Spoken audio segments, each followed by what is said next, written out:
ذکر کرنا ہے۔ اور اس میں معراج کا بھی ہم نے بڑی تفصیل سے ہم نے پورا اس کا واقعہ سنا۔ معراج کی حیرت انگیز اور حیرت ناک واقعہ ایسا ایسا نہ تھا کہ لوگ سنتے اور بھول جاتے۔ یہ دراصل مومنین کے لیے ایک عظیم خوشخبری تھی، مشرقین کے لیے نہایت زبردست خطرے کی گھنٹی تھی۔ یہی وجہ تھی کہ اس کے بعد انہوں نے آپ صلی اللہ علیہ وسلم کے خلاف کھلم کھلا اعلان جنگ کر دیا، اور طے کر لیا کہ وہ کسی نہ کسی طرح کوئی برائت نہیں برتیں گے، اور وہ بڑی کھل کے اب بھی مخالفت کریں گے، مسلمانوں سے ہمیشہ لڑتے رہیں گے، انہیں گھیر گھیر کر ستاتے رہیں گے، یہاں تک کہ وہ گھبرا کر اگر محمد صلی اللہ علیہ وسلم کا ساتھ چھوڑ دیں گے یا ان کی دعوت و تعلیمات سے وہ بیزار ہو جائیں گے۔ Now it's very important to understand the prevailing environment in Makkah at this point of time۔ یعنی کہ پہلے وہ شب ابو طالب رہے، وہاں پہ رہے، بڑے کنفائنڈ رہے، پھر اس میں معراج کا یہ تحفہ ملا ان کو، اس کے بعد ان کی کانفیڈنس ری بلڈ ہوئی۔ لیکن ساتھ ہی جو تھا نا ان کا، کہ جو اپوزیشن تھی، انہوں نے بھی پھر اعلان جنگ کر دیا، اور انہوں نے کہا کہ ہم نے ان کو ہر حالت میں یہاں سے روکنا ہے۔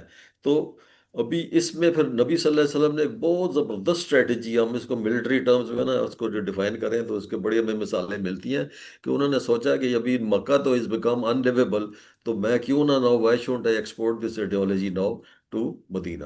تو منع اور عقبہ جاتے ہوئے ہم حاجیوں کے قافلے جب وہاں آتے تھے، وہ ٹھہرتے تھے، تو آپ صلی اللہ علیہ وسلم نے ان کو جا کر ان سے مل کر ان کو دین کی دعوت دینے کا ایک سلسلہ سٹارٹ کیا۔ وہ جاتے وہاں پر ان کو آیتیں سناتے، اور آپ کہیں جاتے تو ابو لہب جو تھا نا، obviously he was continuously on the chase، وہ آتے جدھر جاتے وہ ساتھ جاتا، پیچھے اپنے گھنٹے لے کر جاتا، اور کسی کو دعوت دیتے تو فوراً اس کی تردید کرتا، اور ہونٹ چباتے ہوئے بولتا کہ بھائیو، یہ تو جھوٹا ہے، یہ جادوگر ہے، یہ خود بھی گمراہ ہے، دوسروں کو بھی گمراہ کر رہا ہے، دیکھو اس کی باتیں ہرگز نہ ماننا، اس کی بالکل نہ سننا۔ تو اگر کچھ قبیلے انسانیت کے پیش آتے تو شرافت سے آپ صلی اللہ علیہ وسلم کی باتیں سننے کے لیے اگر کوئی تیار بھی ہو جاتا، تو ابو لہب پہنچ جاتا اور آ کے ان کو بھڑکاتا اور کہتا کہ بھائیو، یہ چاہتا ہے کہ تمہیں لات اور رضا کو چھوڑ دو، لات رضا ان کے جو بت تھے خاص، کہ وہ کہتے تھے اس کو چھوڑ دو، اس کی خرافات میں پھنس جاؤ، تو دیکھو اس کی باتیں ہرگز نہ ماننا، اس کے فریب میں کبھی مت آنا۔ تو اس طرح ابو لہب کے باتیں سن کر وہ لوگ بھی بتک جاتے، اور پھر ان کے وہ تیور بھی بگڑ جاتے۔ تو اس طرح سفر مدینہ کا قبیلہ خزرج، ابھی یہ انوائرمنٹ ہے، اور پھر وہاں پر یہ تین امپورٹنٹ سیکوینسز ہیں، جس سے اس قبیلے کے جو مدینہ کے لوگ تھے، جو حج کے موقع پر آتے تھے، تو نبی صلی اللہ علیہ وسلم ان سے پھر رابطہ کرتے تھے۔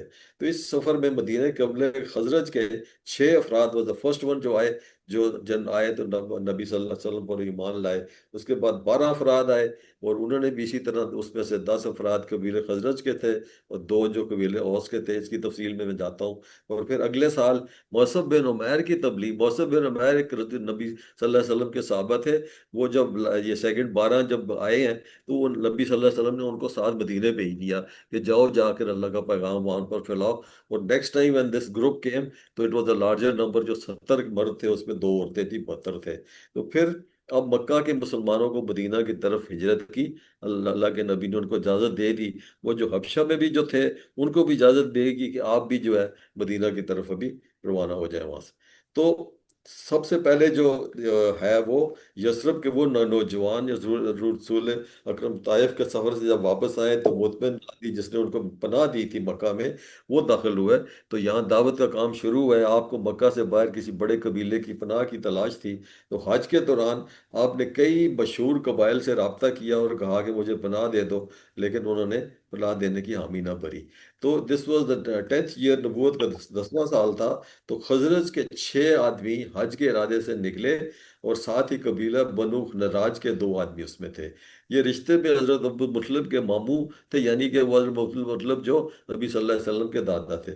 تو عقبہ نامی ایک مقام پر پہنچے، تو آپ صلی اللہ علیہ وسلم سے ان کی ملاقات ہوئی۔ دیکھتے ہی آپ صلی اللہ علیہ وسلم نے ان سے پوچھا کہ آپ لوگ کون ہیں؟ تو اس نے کہا ہم خزرج، خزرج یعنی کہ وہ جو قبیلہ خزرج مدینہ میں وہ ہے۔ تو آپ صلی اللہ علیہ وسلم نے فرمایا یہودیوں کے ہمسائے ہو آپ؟ تو انہوں نے کہا ہاں۔ تو آپ صلی اللہ علیہ وسلم نے فرمایا ذرا بیٹھیں اور آئے میری کچھ بات سنیں۔ تو وہ آگے انہوں نے کہا جی ہاں ضرور۔ تو چنانچہ وہ آپ صلی اللہ علیہ وسلم کے پاس بیٹھ گئے، اور آپ صلی اللہ علیہ وسلم نے ان کو دین کی دعوت دی، اسلام کی باتیں بتائیں، کچھ قرآن میں پڑھ کر سنایا اور بتایا کہ میں اللہ کا رسول ہوں۔ آپ صلی اللہ علیہ وسلم کی باتیں سن کر بہت حیران ہوئے، اور دل میں بڑا ان کا اثر ہوا۔ آپس میں انہوں نے خدا کی قسم کھائی کہ یہ تو وہی نبی ہے۔ ابھی سورہ بقرہ میں نا ہم یہ آیت پڑھ بھی چکے ہیں، ون آف لیسنس۔ انہوں نے کہا یہ تو وہی نبی ہے جس کے یہودی ہمیں دھمکیاں دیا کرتے تھے، تمیز اہل کتاب جو تھے ان کو کہتے تھے کہ ہمارا ایک نبی آنے والا ہے، وہ آئے گا تو اس کے ساتھ مل کے ہم آپ کے خلاف جنگ کریں گے۔ یہ جب قبیلوں کے آپس میں جنگیں ہوتی تھیں تو ہم آپ کو شکست دیں گے۔ تو انہوں نے کہا کہ اس سے پہلے کہ وہ یہودی ایمان لے آئیں ان پر، ہم ان سے بازی لے جائیں، سبقت لے جائیں، اور ہم ان سے پہلے ایمان لے جائیں۔ چنانچہ اس وقت وہ ایمان لے آئے، اور جو کچھ آپ صلی اللہ علیہ وسلم نے فرمایا انہوں نے کانوں کان سنا اور انہوں نے محفوظ کر لیا۔ تو یہ اس کے بعد یہ پہلی بیعت العقبہ میں سے کہتے ہیں، جس میں جو 12 نوی میں 12 لوگ یثرب سے آپ کی خدمت میں حاضر ہوئے۔ یثرب اسے مدینہ اور یثرب کہتے تھے۔ تو عبداللہ بن جابر کو چھوڑ کر باقی 5 وہی تھے جو پہلے 6 آئے تھے، اس میں 5 آؤٹ آف دیم اور the ones who came again، اور باقی 7 جو تھے وہ دوسرے تھے۔ وہ قبیلہ خزرج سے تھے، اور دو پہلے 5 قبیلہ خزرج سے تھے اور 2 قبیلہ اوس سے تھے۔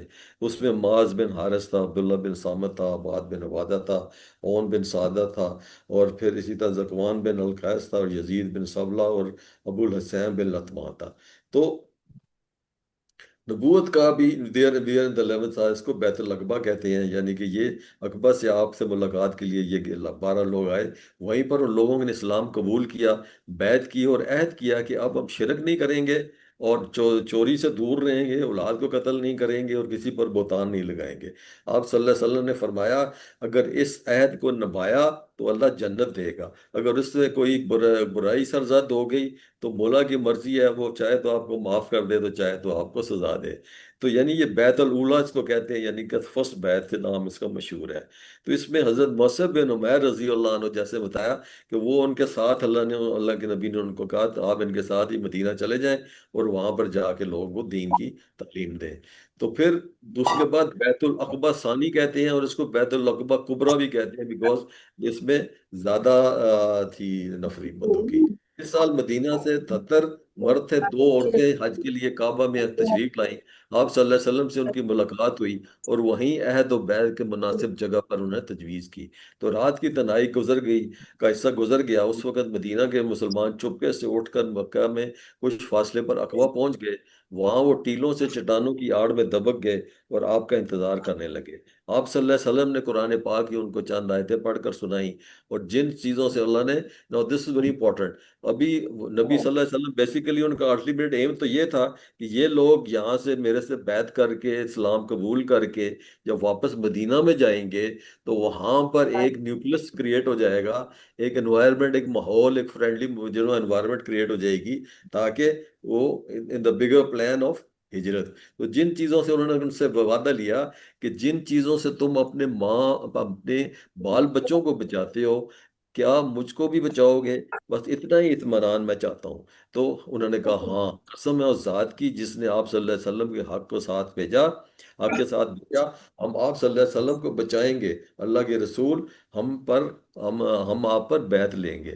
تو باخدا انہوں نے کہا کہ ہم لڑائی کے بڑے شہ سوار ہیں، آپ صلی اللہ علیہ وسلم جب چاہیں گے ہم جنگ کے لیے بھی تیار ہیں، جنگ سے بھاگنا تو ہمارے لیے آر ہے، اور یہ تو ہمارا باپ دادا کا شعار ہے۔ یعنی کہ انہوں نے کہا کہ جنگ کے بھی ہم بڑے ایکسپرٹ ہیں۔ تو ابو الاسلام یہ مدینہ معزز لوگوں میں سے تھا۔ تو اللہ کے رسول ہمارے یہود کا، انہوں نے کہا کہ اللہ کے رسول ہمارے یہود کے ساتھ بڑے تعلقات ہیں، تو بیعت کے بعد یہ تعلقات جو ہے ٹوٹ جائیں گے، ظاہر ہے کہ جب ایمان لے آئیں گے، مسلمان بن جائیں گے، تو یہود جو ہے تو وہ تمہارے دشمن ہو جائیں گے۔ ایسا تو نہ ہو کہ آپ کو اللہ نے فتح نصیب کی اور آپ صلی اللہ علیہ وسلم پھر ہمیں چھوڑ کر اپنی قوم میں واپس لوٹ جائیں۔ تو نبی صلی اللہ علیہ وسلم مسکرائے اور فرمایا نہیں، میرا خون تمہارا خون ہے، میری آبرو تمہاری آبرو ہے، میرا ایمان تمہارا ایمان ہے، تم میرے ہو میں تمہارا ہوں، جس کو تم معاف کرو گے اس کو میں معاف کروں گا، جس سے تمہاری جنگ ہوگی اس سے میری جنگ ہوگی، جس سے تمہاری صلح ہوگی اس سے میری صلح ہوگی۔ تو پھر اس کو جیسے انہوں نے کہا تھا، اس کو عقبہ ثانی کہتے ہیں، یا بیت العقبہ ثانی، یا اس کو بیت العقبہ کبریٰ بھی کہتے ہیں۔ اور اس میں جو تھے جو شک تھے، جو ان کے جو اقرار لیا گیا کہ اللہ کے سوا کسی کی بندگی نہیں کریں گے، چوری نہیں کریں گے، زنا نہیں کریں گے، اپنی اولاد کو قتل نہیں کریں گے، کسی پر جھوٹی تہمت نہیں لگائیں گے اور نہ کسی کی غیبت کریں گے، تو رسول اللہ صلی اللہ علیہ وسلم کو جس اچھی بات کو حکم دیں گے ان کو، اس سے وہ منہ موڑیں گے نہیں۔ تو ابھی یہاں یہ جو یہ جو تھے نا، جو جنہوں نے بیعت کی، یہ subsequently they were to be called Ansar. Ansar ابھی یہاں پر جانے کا ہم دیکھا نا، مدینہ میں انصار اور مہاجر تھے، تو انصار وہ تھے وہاں کے لوکلز جو آلریڈی ایمان لا چکے تھے، جنہوں نے نبی صلی اللہ علیہ وسلم کی بہت زیادہ پھر مدد فرمائی۔ ان کے فضائل میں چند حدیث میں کوٹ کرتا ہوں۔ آپ نے فرمایا، اس اللہ کی قسم جس کے ہاتھ میں میری جان ہے، تم مجھے سب لوگوں سے زیادہ محبوب ہو۔ آپ نے فرمایا ہر مومن انصار سے محبت کرتا ہے، اور صرف منافق جو ہے انصار سے نفرت کرتے ہیں۔ بس اللہ اس سے محبت کرے گا جو انصار سے محبت کریں گے، اور اللہ اس سے نفرت کرے گا جو انصار سے نفرت کریں گے۔ آپ نے انصار سے کہا کہ میرے بعد تم دیکھو گے کہ بعض دوسروں کو تم پر ترجیح دیتے ہیں، تو تم صبر کرنا حتیٰ کہ تم مجھے حوض کوثر پر ملو۔ تو آپ نے فرمایا اگر انصار ایک سمت جائیں گے اور باقی لوگ دوسری سمت جائیں گے، تو میں انصار کی سمت میں جاؤں گا، انصار کے ساتھ جاؤں گا، اور اگر میں ہجرت میں میرے لیے ہجرت نہ ہوتی تو میں انصار میں سے ہوتا۔ تو دس از دی مطلب ہے جو انصار کے بارے میں نبی صلی اللہ علیہ وسلم فرمایا کرتے تھے۔ تو اسی میں 11 جو نبی میں امپورٹنٹ اور چیز ہے، حضرت عائشہ سے نبی صلی اللہ علیہ وسلم کا نکاح ہے۔ یہ ان کا نکاح جو تھا مکہ میں ہو گیا تھا when she was very young، پھر ہجرت کے بعد شوال کا مہینہ تھا اور مدینہ میں جا کے ان کی رخصتی ہوئی۔ تو حضرت عائشہ سے روایت ہے کہ رسول اللہ صلی اللہ علیہ وسلم نے مجھے فرمایا، میں تم سے شادی سے پہلے تم سے 2 بار خواب میں میں نے دیکھا کہ ایک فرشتہ تمہیں ایک ریشمی کپڑے میں لپیٹے ہوئے لایا، میں نے اس کپڑا ہٹایا تو دیکھا کہ وہ تم تھی۔ تو راجا کا حجرہ جو تھا، نبی صلی اللہ علیہ وسلم کا دروازہ مسجد نبی میں کھلتا تھا۔